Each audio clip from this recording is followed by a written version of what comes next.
الحمد لله نحمده ونستعينه ونستغفره ونعوذ بالله من شرور أنفسنا ومن سيئات أعمالنا من يهده الله فلا مضل له ومن يضلله فلا هادي له وأشهد أن لا إله إلا الله وحده لا شريك له وأشهد أن محمدا عبده ورسوله يا أيها الذين آمنوا اتقوا الله حق تقاته ولا تموتن إلا وأنتم مسلمون يا أيها الناس اتقوا ربكم الذي خلقكم من نفس واحدة وخلق منها زوجها وبث منهما رجالا كثيرا ونساء واتقوا الله الذي تساءلون به والأرحام إن الله كان عليكم رقيبا يا أيها الذين آمنوا اتقوا الله وقولوا قولا سديدا يصلح لكم أعمالكم ويغفر لكم ذنوبكم ومن يطع الله ورسوله فقد فاز فوزا عظيما أما بعد فإن خير الحديث كتاب الله وخير الهدي هدي محمد صلى الله عليه وسلم وشر الأمور محدثاتها وكل محدثة بدعة وكل بدعة ضلالة وكل ضلالة في النار. محترم بھائیو،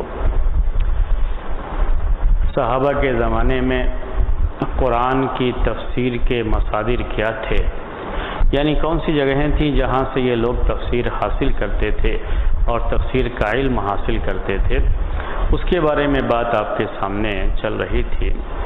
اور یہ بات آپ کے سامنے آئی کہ سب سے پہلے قرآن کی تفسیر قرآنی آیات کے ذریعے سے، یعنی قرآن میں ہی تلاش کیا جائے کہ کہیں دوسری جگہ اس کی تفصیل تو نہیں آئی ہے. تو قرآن میں اگر کہیں دوسری جگہ اس کی تفصیل آئی ہے تو پہلے اسی سے قرآن کی تفسیر کی جائے گی. یہ بات آئی تھی آپ کے سامنے، میں وہ تمہید جو ہے پیش کر رہا ہوں اس کو واضح کرنے کے لیے کہ آگے جو بات ہے اس سے پہلے والے کا کیا تعلق ہے. تو قرآن کی سب سے پہلے تفسیر وہی تفسیر ہوتی ہے جو خود قرآن سے کی جائے. اگر قرآن میں کہیں اس کی تفصیل نہیں آئی ہے تو اللہ کے رسول صلی اللہ علیہ وسلم نے جو اس کی تفسیر بیان کی ہے، چاہے یہ بیان اللہ کے رسول صلی اللہ علیہ وسلم کے قول کی شکل میں ہو، یعنی آپ نے اپنی زبان سے اسے بیان کیا ہو، یا آپ کے عمل کے ذریعے سے اس کا بیان ہو جو اس کی عملی تفسیر ہے. اور میں نے آپ سے کہا تفسیر میں یہی چیز زیادہ ہے، یعنی اللہ کے رسول صلی اللہ علیہ وسلم نے اسے اپنے عمل سے بیان کر دیا. قرآن میں جو باتیں ہیں اس کو اپنے عمل سے واضح کر دیا.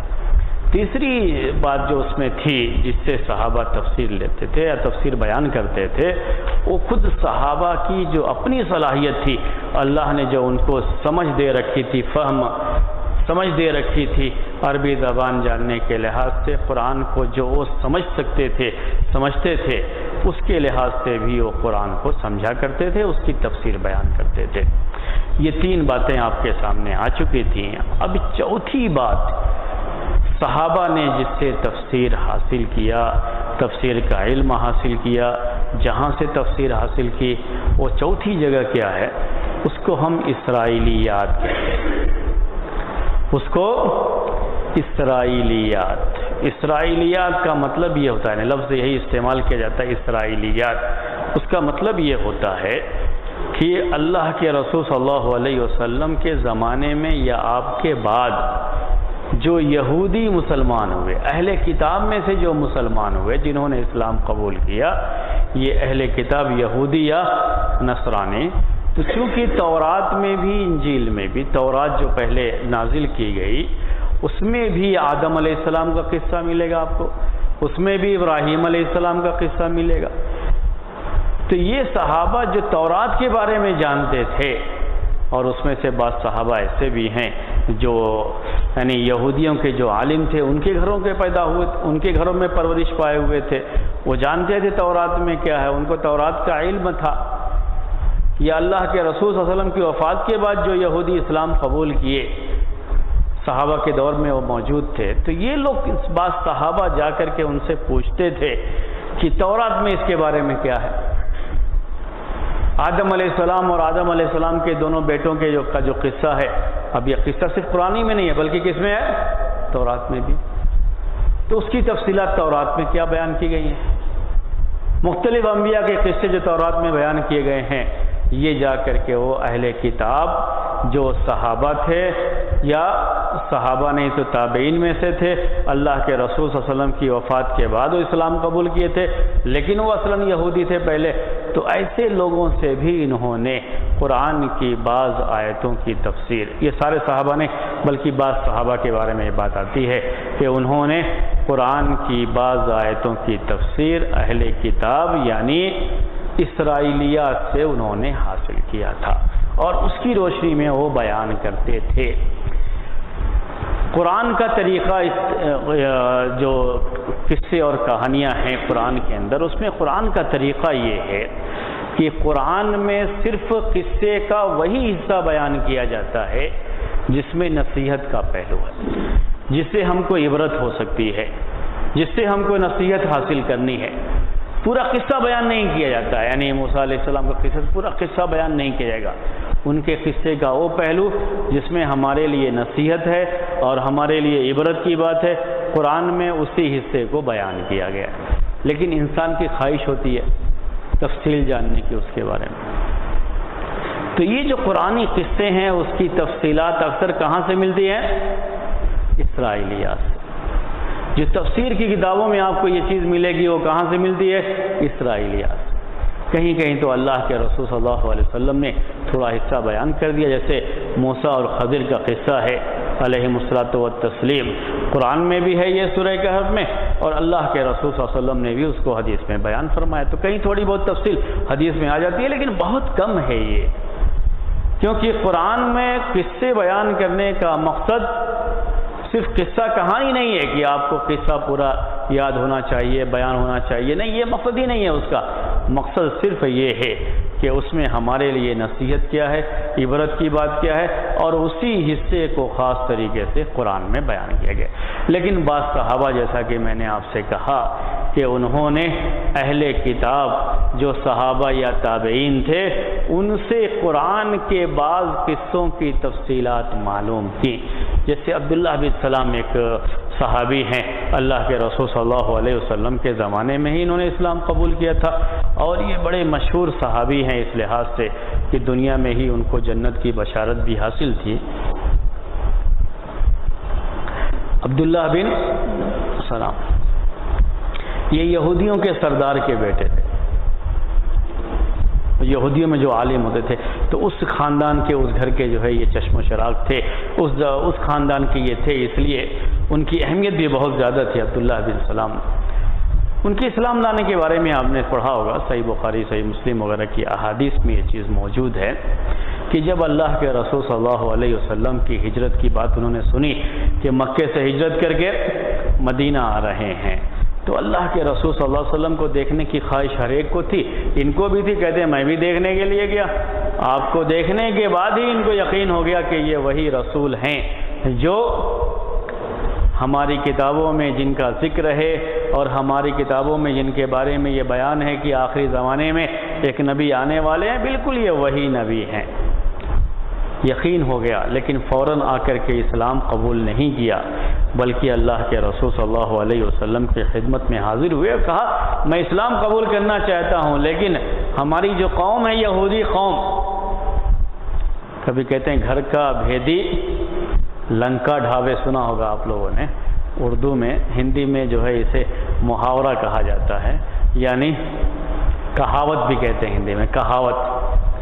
تو کہاوت ہے کہ گھر کا بھیدی لنکا ڈھاوے، یعنی گھر کا جو اندر کی باتوں کو، سیکرٹ جو ہوتا ہے، اندر کی جو راز کی باتیں جو جانتا ہے، تو یہ کسی کے سامنے بیان کیا تو بڑی مصیبت پیدا کر دیتا ہے۔ تو یہ عبداللہ بن سلام خود بھی یہودی تھے، تو یہودیوں کے بارے میں اچھی طرح سے جانتے تھے کہ یہ یہودی کیسی قوم ہے۔ تو انہوں نے اللہ کے رسول صلی اللہ علیہ وسلم سے آ کر کے کہا کہ یہ یہودی بڑی بہتان باندھنے والی قوم ہے، بڑی بہتان۔ بہتان کا مطلب ہوتا ہے الزام لگانا، کسی نے وہ کام کیا نہیں ہے لیکن جھوٹ موٹ کا اس کے اوپر یہ الزام لگا دیا، فلاں نے ایسا کیا، فلاں ایسا آدمی ہے۔ تو یہ دوسروں پر الزام لگانے والی قوم ہے، جھوٹی باتیں کسی کی طرف جو ہے گڑھ کر کے اس کی طرف نسبت کر کے بیان کرنے والی یہ قوم ہے۔ انہوں نے کہا ہم ان کے بارے میں جانتے ہیں، ابھی اگر میں نے اسلام قبول کر لیا تو یہ لوگ میرے بارے میں الزام تراشی شروع کر لیں گے، کیا کہیں گے؟ یہ تو آدمی ایسا تھا، اتنے پیسے کھا کے بیٹھا تھا، اتنا یہ کیا، اتنا یہ کیا، اب سب سے بچنے کے لیے کہاں چلا گیا ہے؟ یہ مسلمانوں میں چلا گیا، مسلمان بن گیا۔ کچھ بھی کہنے والا کچھ بھی کہہ دیتا ہے، اور ان کو تو کوئی فکر نہیں رہتی ہے اس کی۔ دنیا کی سب سے مشہور قوم ہے اس میں، جھوٹ بولنے کے لحاظ سے، الزام لگانے کے لحاظ سے، تو الزام تراشی میں تو یہ بڑی مشہور قوم ہے۔ انہوں نے پہلے ہی بیان کر دیا میرے بارے میں غلط بیان کریں گے۔ ٹھیک ہے، آپ مسلمان ہیں، مومن ہیں، آپ سمجھیں گے کہ نہیں یہ غلط بیان کر رہے ہیں، لیکن کہیں نہ کہیں ایسا ہوتا ہے کہ بعض لوگ یہ سوچتے ہیں ارے لوگ کہتے تھے کون ٹھیک ہے کیا؟ اور شیطان بھی ہر ایک کے ساتھ لگا ہوا ہے۔ شیطان آ کے دل میں ڈالے، بات کہیں یہ آ جائے کہ کون جانے کیا کیا کر کے آئے ہیں وہاں، کیا کیا گل کھلائے تھے، اور آج مسلمان ہو کر کے ہم مسلمانوں کے درمیان آ گئے۔ ان کے بارے میں تو لوگ ایسے ایسے کہہ رہے تھے۔ جو لوگ کہتے رہتے ہیں وہ باتیں کبھی بھی کسی کے ذہن میں آ سکتی ہیں۔ بڑے اچھے آدمی تھے یہ، اور بڑے اچھے انسان بھی تھے، بڑے اچھے مسلمان بھی تھے، بڑے اچھے مومن بھی تھے، اور اللہ کے رسول صلی اللہ علیہ وسلم نے ان کو جنت کی بشارت دنیا میں جو ہے دی ہے۔ وہ ایک حدیث کی روشنی میں وہ بات سمجھ جاتی جنت کی بشارت کی۔ ویسے تو سارے صحابہ جنت میں جائیں گے انشاءاللہ، تو جنت کی بشارت جو ہے ان کو دنیا میں دی گئی۔ عبداللہ بن سلام، اور بڑے سمجھدار آدمی بھی تھے، بڑے عقل والے آدمی بھی تھے۔ پہلے ہی اپنی قوم کے بارے میں سمجھ لیا کہ اگر میں نے اسلام قبول کر لیا تو لوگ میرے بارے میں اس طرح کے پروپیگنڈے کریں گے، کچھ غلط باتیں لوگوں کے سامنے پیش کریں گے، اس لیے پہلے معاملہ واضح ہو جانا چاہیے، لوگوں کو معلوم ہونا چاہیے کہ میں کون ہوں۔ تو کہا اس کے لیے آپ بلائیے یہودیوں کو، میں یہاں ایک پردے کے پیچھے چھپا رہوں گا، ان کے سردار کو، پوری قوم کو بلائیے، جو بھی اس میں چنے ہوئے لوگ ہیں ان کو بلائیے، اور بلا کر کے میرے بارے میں پہلے معلوم کر لیجئے میں آدمی کیسا ہوں، میرے اخلاق کیسے ہیں، میرے بارے میں وہ لوگ کیا رائے رکھتے ہیں، پہلے معلوم کر لیجئے۔ اللہ کے رسول صلی اللہ علیہ وسلم جیسا انہوں نے کہا، بلایا، پردے کے پیچھے وہ موجود تھے، پوچھا بتاؤ تمہارے درمیان عبداللہ بن سلام یہ کیسے آدمی ہے؟ تو فوراً تعریف کیا۔ تعریف کرنے میں بھی ایسے لوگ بہت آگے ہوتے ہیں، اور جب برائی کرنے میں آتے ہیں تب بھی بہت آگے ہوتے ہیں۔ جھوٹے لوگوں کا یہ معاملہ رہتا ہے کہ تعریف کرتے ہیں تب بھی جھوٹی کرتے ہیں، اور برائی کرتے ہیں تب بھی جو ہے برائی بھی جھوٹی کرتے ہیں۔ تو شروع کیا تعریف کرنا، خیرنا وابن خیرنا، سیدنا وابن سیدنا، یہ تو ہم میں سب سے اچھے آدمی، سب سے اچھے آدمی کے بیٹے، پورا گھرانہ، ان کے بارے میں آپ پوچھئے مت کیسے اچھے کیسے نیک لوگ ہیں، یہ سردار ہیں، یہ ہمارے سردار ہیں، سردار کے بیٹے ہیں۔ پوری تعریف ان کی شروع کر لی۔ جب تعریف کر لیا ان کی، تب کہا اللہ کے رسول صلی اللہ علیہ وسلم نے یہ بتاؤ کہ اگر وہ تم میں یہ اسلام قبول کر لیں تو کیا کہو گے ان کے بارے میں؟ کہا وہ اسلام قبول کریں گے، وہ اسلام قبول کریں گے، ایسے گھرانے کے آدمی وہ اسلام قبول کریں گے۔ اس کے بعد وہ پردے سے نکلے اور کہا اشہد ان لا الہ الا اللہ و اشہد ان محمدن عبدہ و رسولہ، سامنے اسلام قبول کر لیا۔ اب کیا مسئلہ پیش آ گیا؟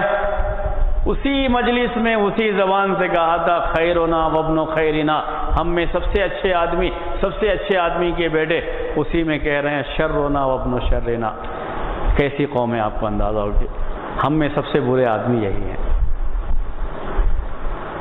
تعریف بھی ویسے ہی اور برائی میں بھی وہی جھوٹ، ایسی قوم تھی، اسی لیے پہلے انہوں نے کہہ دیا، شرط لگا دی۔ بڑے اچھے مسلمان تھے یہ، لیکن بہرحال ان کو پچھلی کتابوں کا بھی علم تھا، اس کے لحاظ سے بعض صحابہ ان سے معلوم کرتے تھے کہ کیا لکھا ہوا ہے تورات میں۔ اس طرح سے تفسیر کی کتابوں میں آپ کو اسرائیلی روایات بھی ملتی ہیں، بہت سارے مفسرین بھی بعد میں تورات اور انجیل میں جو لکھا ہوا ہے اس کی روشنی میں قرآن کے بعض قصوں کی تفصیل معلوم کرنا چاہتے ہیں یا تفصیل بیان کرتے ہیں۔ ایسا رہا ہے اسرائیلی روایتوں کے تعلق سے۔ تو یہ بھی بعض صحابہ نے یہ بھی کیا ہے کہ قرآن کی بعض آیتوں کی تفسیر جس کا تعلق قصے سے ہے، میں نے آپ سے کہا اس کا تعلق قصے سے ہے، قصے کی جو تفصیلات بیان نہیں کی گئی ہیں، جو انبیاء کے قصے قرآن کے اندر ہیں اس کی جو تفصیلات بیان نہیں کی، ڈیٹیلز نہیں ہیں قرآن کے اندر، یہ ڈیٹیلز وہ بعض صحابہ جو کہ پہلے اہل کتاب تھے ان سے معلوم کر کے انہوں نے اسے پیش کیا ہے۔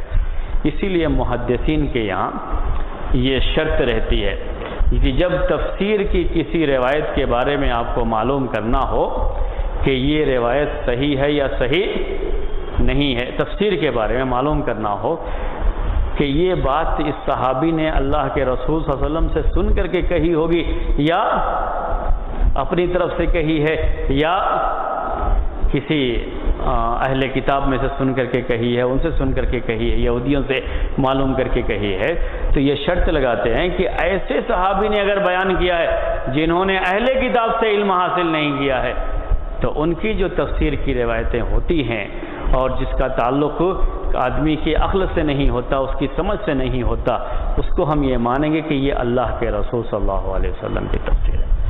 لیکن جن صحابہ نے ان سے علم حاصل کیا ہے، یعنی ایسے صحابہ سے جو پہلے یہودی تھے بعد میں مسلمان ہوئے، یا ایسے تابعین جو پہلے یہودی تھے بعد میں مسلمان ہوئے، کعب احبار ایک بڑا مشہور نام ہے، بعد میں مسلمان ہوئے، پہلے یہودی تھے، کعب احبار یہ ہیبرون کی جمع عربی میں، ہیبرون کہتے تھے یہودی عالم کو، جیسے ہم لوگ یہاں عالم کہتے ہیں، فلاں عالم جو ہے انہیں یہ بات کہی ہے، ویسے ہی یہودیوں کے یہاں کہتے تھے ہیبر،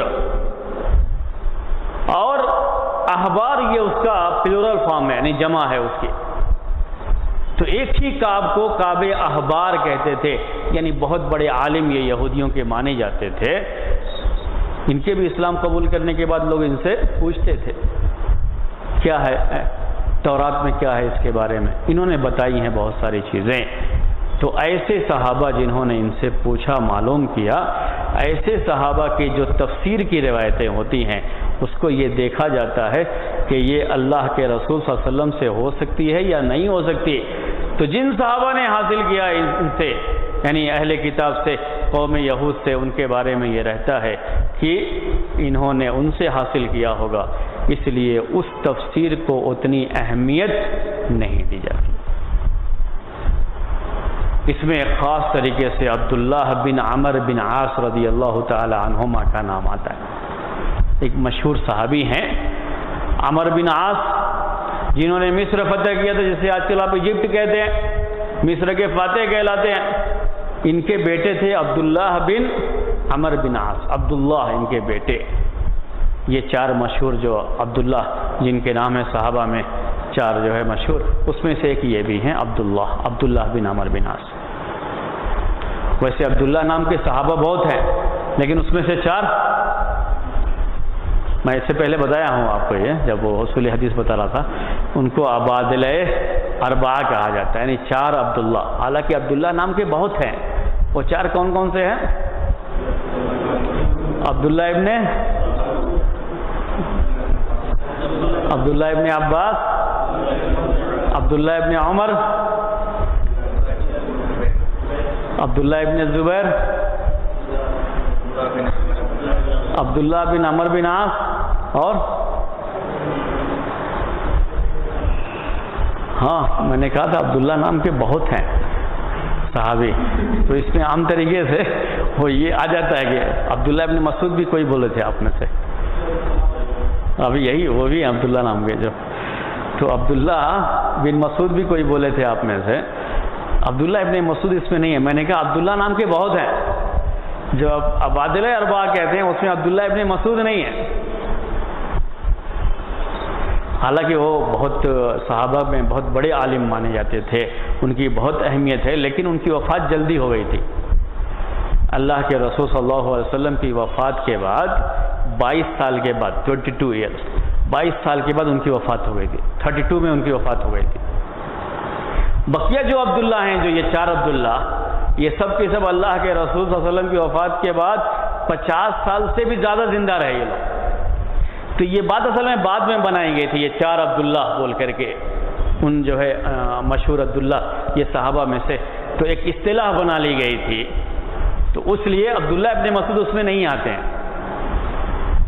تو اب چار وہ اپنے ذہن میں رکھے، اس میں عبداللہ ابن مسعود نہیں ہے، تو اس میں سے ایک کون ہے؟ عبداللہ بن عمر بن عاص۔ صحابہ کرام میں ان کی اہمیت یہ تھی کہ یہ حدیثیں اللہ کے رسول صلی اللہ علیہ وسلم کے زمانے میں بھی لکھتے تھے، باقاعدہ ان کے پاس ایک کتاب تھی لکھی ہوئی، کتاب کی شکل میں ان کے پاس، اس کو صحیفہ صادقہ کہتے ہیں۔ اس زمانے میں جو لکھے ہوئے چیزیں ہیں اس کو صحیفہ کہا جاتا تھا، تو ان کے صحیفے کا نام تھا صحیفہ صادقہ۔ صادقہ جو سچے کے معنی میں جو ہوتا ہے، صحیفہ صادقہ ان کے پاس تھا۔ تو ان سے بھی تفسیر کی روایتیں آتی ہیں، لیکن اس پر زیادہ اعتماد نہیں کیا جاتا ہے جب اس کا تعلق اسرائیلی روایتوں سے ہو، کیونکہ انہوں نے ان سے علم حاصل کیا، اہل کتاب سے علم حاصل۔ یہ بھی معلوم ہے کہ کن صحابہ نے کیا اور کن صحابہ نے نہیں لیا، تو یہ بھی ایک تھا ان کے پاس، لیکن اس میں بہت احتیاط کیا ہے محدثین نے۔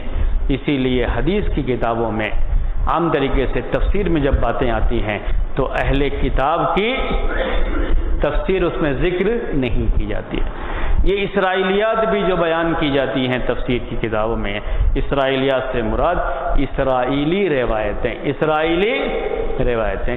اس کے بارے میں بھی آپ ایک بات ذہن میں رکھیے، یہ کہ اس کے بارے میں یہ ہے کہ اس کی 3 قسمیں ہیں۔ کتنی؟ 3 قسمیں اسرائیلی روایات جو تفسیر میں پائی جاتی ہیں، اس کی 3 قسمیں ہیں۔ 3 قسموں میں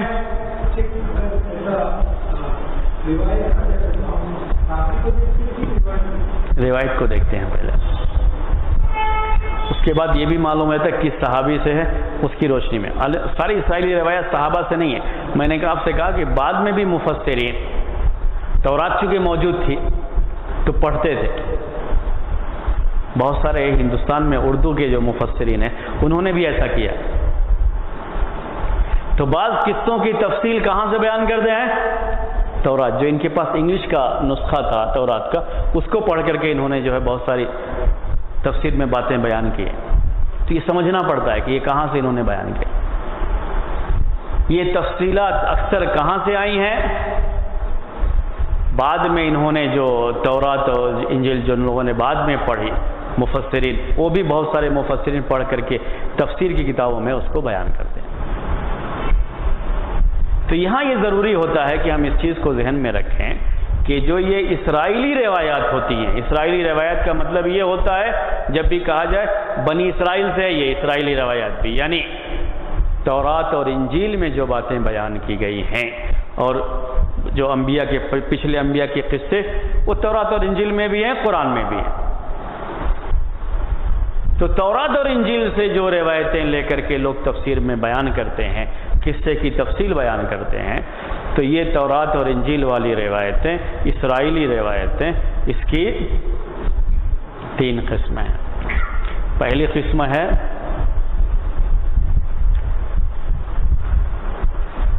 تورات میں بالکل وہی بات کہی گئی ہے جو قرآن میں کہی گئی ہے۔ کوئی بھی لاجک ہے ہوگا نہیں، یہی 3 قسمیں ہو بھی سکتی ہیں۔ قرآن میں جو باتیں ہیں وہی قسمیں ہیں تورات میں، بالکل وہی بات ہے، الگ سے کوئی بات نہیں۔ آدم علیہ السلام کو اللہ تعالیٰ نے پیدا کیا، فرشتوں سے کہا سجدہ کرنے کے لیے، جو قرآن میں ہے وہی تورات میں بھی ہے۔ تو یہ بات، یہ روایتیں ماننا ہمارے لیے ضروری ہے، اور اس سے ہم جان جاتے ہیں کہ تورات میں جو ان لوگوں نے تبدیلیاں کی ہیں تو یہاں کوئی تبدیلی نہیں کی۔ اسے کہتے ہیں تصدیق کرنا، تو اسے سچ ماننا، صحیح ماننا ہمارے لیے ضروری ہے۔ کیوں ضروری ہے؟ اس لیے کہ اس قرآن میں اس کا بیان آیا ہوا ہے۔ دوسری قسم ہے، بولیے، قرآن کے خلاف ہے۔ قرآن میں جو بات ہے اس کے کیا ہے؟ وہ اپوزٹ، خلاف۔ یہاں بولیے اس سے رد کرنا ضروری نہیں، یہ بالکل اس میں انہوں نے ضرور تبدیلی کی ہے، ان یہودیوں نے اس میں تبدیلی کر لی ہے۔ یہاں آپ کو یہ یقین رکھنا ضروری ہے، تو کہتے ہیں عربی میں تکذیب کرنا، اس کو جھٹلا دینا کہ یہ جھوٹ کہا گیا ہے، صحیح نہیں ہو سکتا کبھی یہ۔ جیسے ہی کوئی بات آپ کے سامنے ہو کہ تورات میں ایسا ہے حالانکہ قرآن میں اس کے خلاف ہے، فوراً سمجھ جائیے کہ تورات میں ایسا ہے نہیں، کیونکہ دونوں الگ الگ نہیں ہو سکتا۔ دونوں کہاں سے نازل کی گئی ہیں؟ اللہ تعالیٰ کی طرف سے نازل کی گئی ہیں۔ قرآن محفوظ ہے، تورات محفوظ نہیں، اس کا مطلب کہ یہاں تورات میں تبدیلی کی گئی ہے، ان یہودیوں نے اس کو بدلا ہے۔ تیسری قسم ہے تورات میں موجود ہے، قرآن میں نہیں ہے، یعنی قرآن میں کچھ ہے ہی نہیں، اس کے بارے میں وہ چیز بیان ہی نہیں کی گئی ہے۔ اس کو کہتے ہیں اللہ کے رسول صلی اللہ علیہ وسلم نے یا قرآن میں اس کے بارے میں خاموشی اختیار کر لی گئی، کچھ بھی بیان نہیں کیا گیا۔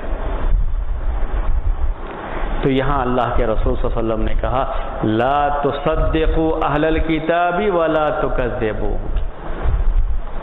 آپ تصدیق بھی نہیں کریں گے، یعنی اس پر ایمان بھی نہیں لائیں گے کہ ہاں ایسا ہی تھا، تصدیق بھی نہیں کریں گے، ایمان بھی نہیں لائیں گے، اور تکذیب بھی نہیں کریں گے، یعنی جھٹلائیں گے بھی نہیں کہ نہیں ایسا نہیں تھا، غلط کہہ رہے، ہم کچھ بھی نہیں کہیں گے۔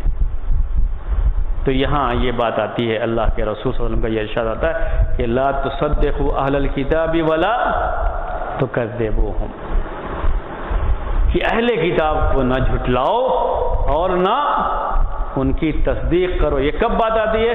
جب ایک ایسی بات اس میں بیان کی گئی ہے جس کا ذکر کہیں قرآن میں نہیں، کسی صحیح حدیث میں نہیں ہے، اور وہ انبیاء کی شان کے خلاف بھی نہیں ہے، ورنہ ایسی باتیں بھی ہیں اس میں جو انبیاء کی شان کے خلاف بھی ہیں، وہ کسی نبی سے وہ چیز ہو ہی نہیں سکتی، وہ تو صاف صاف جھٹلا دیتے ہیں کہ یہاں انہوں نے ضرور اپنی طرف سے کچھ گھپلا کیا، کچھ تبدیلی کی ہے۔ لیکن قصے کی ایک بات ہے، اس میں ذکر کر دی گئی ہے وہ بات، تو اس کو کبھی بھی نہ جھٹلائیں گے اور نہ تصدیق کریں گے۔ حدثوا عن بنی اسرائیل ولا حرج، یہ بھی کہا اللہ کے رسول صلی اللہ علیہ وسلم نے کہ بنی اسرائیل سے، یعنی اسرائیل کی جو روایتیں اس کو بیان کر سکتے ہو، اس میں کوئی حرج نہیں ہے، لیکن یہ یاد رہے کہ اس پر ایمان لانے کے لیے نہیں ہے۔ یہ مجمل ایمان ہمارا سب پر ہے، لیکن وہ تفصیلات جو قرآن میں نہیں ہیں، تورات میں ہیں، ہم کو پتہ نہیں ہے اس کے بارے میں کہ صحیح ہے یا انہوں نے بدل دیا ہے، اس لیے ہم صرف اتنا کہیں گے کہ اللہ نے جو نازل کیا ہم سب پر ایمان رکھتے ہیں، لیکن اس کی نہ تصدیق کرتے ہیں نہ تکذیب، نہ یہ کرتے ہیں کہ بالکل صحیح ہے اور نہ یہ کہتے ہیں کہ یہ جھوٹ ہے، دونوں سے بچیں گے، خاموشی اختیار کریں گے اس کے بارے میں۔ ایسی بات تفصیلات ہوتی ہیں تفسیر کے تعلق سے، اور ان تفصیلات کے بارے میں یہ بات آپ ذہن میں رکھیں، اور ہم ہمیشہ یہ بات کہتے ہیں، بہت سارے بیانات میں، تقریروں میں آپ سنتے رہیں گے قرآن کے قصے کے بارے میں، تو لوگ جب تفصیل بیان کرنا شروع کرتے ہیں تو کہیں قرآن میں نہ تفصیل آئی ہے نہ حدیث میں آئی ہے، کہاں سے بیان کرتے ہیں؟ قصے کہانیوں کے طور پر جو بعض اسرائیلی روایتوں سے لے کر کے اس کو لوگ بیان کرتے رہتے ہیں۔ میں اس سلسلے میں کیا کہتا ہوں لوگوں سے، جب قرآن نے اسے بیان نہیں کیا، قرآن نے اس حصے کو بیان کیا جس میں ہمارے لیے نصیحت اور عبرت کی بات تھی، جس میں ہمارے لیے عبرت اور نصیحت کی بات تھی، قرآن نے وہ بیان کیا، اللہ کے رسول صلی اللہ علیہ وسلم نے وہ بیان کیا، تو آپ کو بھی وہی بیان کرنا چاہیے۔ جس کو نصیحت حاصل کرنا ہوگا اتنی سے نصیحت حاصل کر لے گا، 1 گھنٹہ 2 گھنٹہ آپ صرف قرآن کے وہ قصے بیان کرتے رہے، وہ تفصیلات بھی کہاں سے لے لیا؟ اسرائیلی روایات سے، قرآن میں کہیں تفصیل نہیں ہے وہ، اور اس کو بیان کرتے رہو گے، لوگ سمجھتے ہیں کہ اس سے نصیحت حاصل ہوتی ہے، نصیحت حاصل نہیں ہوتی۔ اکثر قصوں میں یہی ہوتا ہے کہ آدمی قصے میں ہی گم ہو کر کے رہ جاتا ہے، قرآن میں اسی لیے قصے نہیں بیان کیے گئے، بلکہ اس قصے میں جو نصیحت کی بات تھی وہ بیان کی گئی، اور اسی پر زور بھی دینا چاہیے بیان کرتے ہوئے کہ اس پہ ہمارے لیے نصیحت کی بات کیا ہے، بس اتنا ہی۔ ایک مرتبہ میں نے خطبے میں سنا ایک صاحب کو جو بڑی لمبی تقریر کر رہے تھے خطبے میں، تو لمبا خطبہ، پھر اس پر سے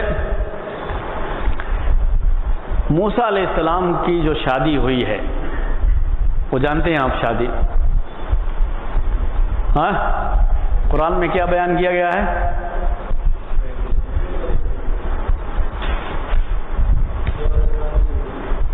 قرآن میں کیا بیان کیا گیا ہے موسیٰ علیہ السلام کی شادی کے بارے میں؟ اس میں شعیب علیہ السلام بھی نہیں آیا ہے اصل، اس لیے میں نے کہا کتنا بیان کیا گیا ہے وہ بولے.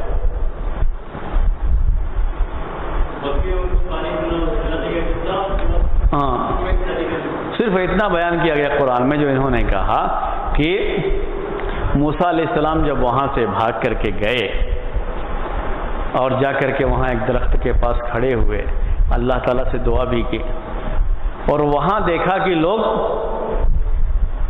پتھر ایک بڑا سا ہے اس کو ہٹا کر کے لوگ بکریوں کو وہاں سے پانی پلاتے ہیں، اور دو لڑکیاں ہیں جو الگ اپنی جو ہے بکریوں کو جو ہے روکے ہوئے ہیں، جب لوگ پانی پلا کر کے جاتے ہیں تب وہ جو ہے بکریوں کو پانی پلاتی ہیں. جب انہوں نے دیکھا، انہوں نے بچیوں کی مدد کی، ان کے جو ہے بکریوں کو پانی جو ہے پلایا، سب کچھ کیا. اب اس کے بعد جا کر کے وہ گھر میں وہ اس کو بیان کرتی ہیں نہیں ہاں، اور اس کے بعد یہ بھی کہتی ہیں کہ ہمیں ایک اچھے امانت دار آدمی کی، طاقتور اور امانت دار آدمی کی تلاش ہے، یہ سب سے بہتر آدمی رہے گا اگر اس کو رکھ لیا جائے تو. یہی قصہ ہے نا، اتنا ہی نہ بیان کیا گیا. جب یہ بلا کر کے لے گئے، اور دونوں لڑکیاں بلا کر کے لے کے گئی موسیٰ علیہ السلام کو، اس میں الفاظ اور بھی ہیں، اس میں اصل نصیحت کی بات ہے. ایک ایک لفظ میں ایک ایک جو ہے شرعی مسئلہ بھی رہتا ہے، اور نصیحت کی بڑی باتیں. اور تفسیر کرنا ہو تو میں آپ کے سامنے تفسیر کرتا تو وہ پورے جو ہے نصیحت کی کیا کیا باتیں وہ پیش کرتا تھا، لیکن کتنا قصہ بیان کیا گیا میں اتنا بیان کر رہا ہوں صرف آپ کو. کہ گئی، باپ نے یہ سوچا کہ اب یہ گھر میں اگر رہے گا آدمی تو بہتر ہے کہ اس کو رشتہ بنا کر کے رشتے کے ساتھ جو ہے رکھا جائے اس کو گھر میں، یہ زیادہ بہتر ہے. تو بجائے مزدور کے طور پر رکھنے کے انہوں نے اپنی ایک بیٹی سے نکاح کا معاملہ ان کے سامنے پیش کر دیا، اور شرط اس کے لیے یہ رکھی جو مہر ہے وہ یہ ہے کہ آپ کو 8 سال تک، اور چاہیں آپ کی مرضی ہے تو 10 سال تک آپ بکریاں ایسے ہی چراتے رہیں گے. یہی ہے، بس اتنی سی بات ہے. قرآن میں بیان کیا گیا اتنا سا قصہ، اس میں جو عبرت کی باتیں، نصیحت کی باتیں، اس کو بیان کرنے جائیں گے تو کوئی مسئلہ نہیں. اب اس قصے کی تفصیلات پوری کہاں سے لی جاتی ہیں؟ مختلف کتابوں سے لے کر کے، وہ 1 گھنٹہ اس کو بیان کرنے کی کیا ضرورت. جو قرآن میں ہے وہ ہمارے لیے کافی ہے. جب اللہ تعالیٰ نے وہ تفصیل نہیں بیان کی تو ہمیں اس تفصیل کو جاننے کی ضرورت کیا ہے؟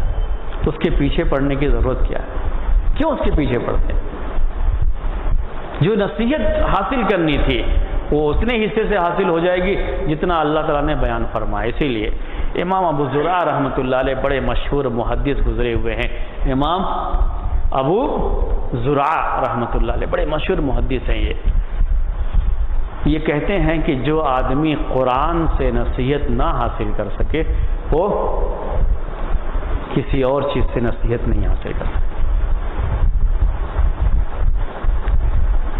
خامخواہ لوگ قصے کہانیوں کے چکر میں پڑ رہے ہیں. قصے کہانیوں سے نصیحت نہیں، قصے کہانیوں سے جتنی نصیحت حاصل ہو سکتی ہے قرآن نے اس کو بیان فرمایا ہے.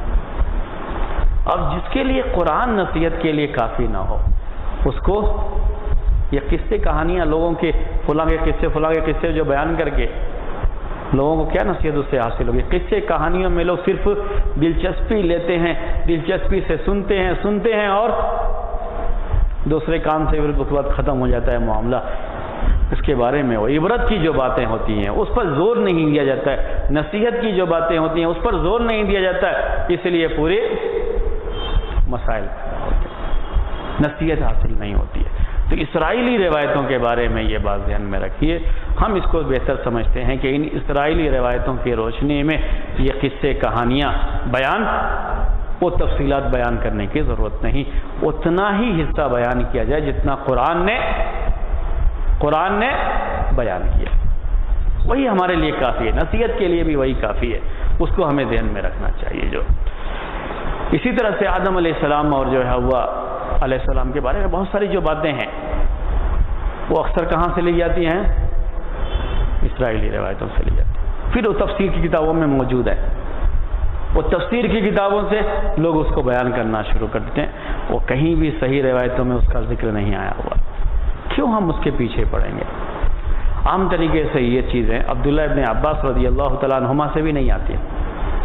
انہوں نے نہیں لیا ہے تورات سے، یہ ذہن میں رکھیں گے آپ. عبداللہ بن عمر بن عاص رضی اللہ تعالیٰ عنہما کے بارے میں یہ بات ہے کہ انہوں نے اہل کتاب سے علم حاصل کیا ہے. عبداللہ ابن عباس رضی اللہ تعالیٰ عنہما نے نہیں حاصل کیا.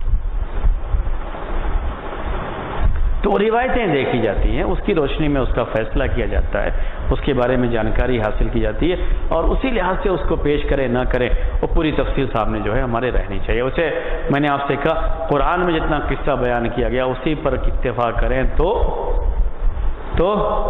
کافی ہے.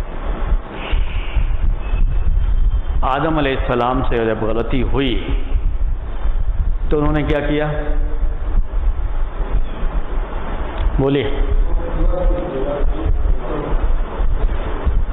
کس سے دعا کی؟ کس کے وسیلے سے دعا کی؟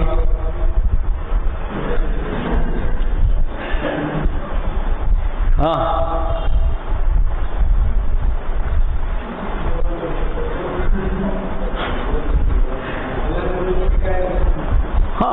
اللہ تعالیٰ نے جی قرآن میں یہ سب بیان ہے. یہ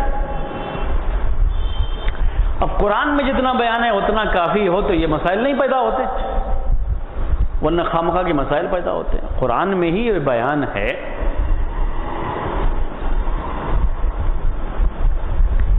کہ آدم علیہ السلام نے اپنے رب سے کلمات حاصل کیے، یعنی اب غلطی ہو گئی، ان کو شرمندگی ہوئی، تو شرمندہ ہونے کے بعد اب ہمیں کیا کرنا ہے؟ توبہ کرنا ہے، اور اس غلطی سے اللہ تعالیٰ کی معافی طلب کرنی ہے، اللہ تعالیٰ سے معافی طلب کرنی ہے اس غلطی کی وجہ سے جو یہ بات تھی.